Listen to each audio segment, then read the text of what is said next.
টাকা এমন একটা জিনিস যেটা পাওয়ার জন্য মানুষ নিজের জীবনটা উজাড় করে দেয়।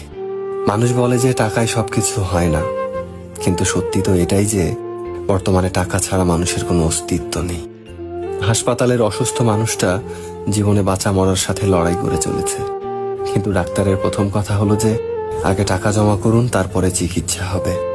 স্কুলে পড়লে টাকা, কলেজে শিক্ষা নিতে গেলেও টাকা, আর চাকরিতে সম্মান টাকার কাছে হার মেনে যায়। কোথাও গেলে টাকাটাই সবার আগে দরকার হয়। টাকা থাকলে মানুষ মানুষকে মানুষ ভাবে।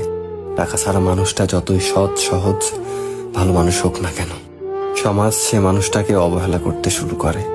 বাস্তবতা তো এটাই যে টাকা শুধু দরকারই হয় না, আজকাল মানুষের সব থেকে বেশি প্রয়োজনীয় জিনিস হয়ে উঠেছে। টাকা আছে সেই ঠিক, সেই সব থেকে সম্মানী ব্যক্তি এবং সম্মানের যোগ্য। আর যার কাছে টাকা নেই, তার সত্যিগুলোকেও খুব সহজে মিথ্যে বানিয়ে দেওয়া যায়।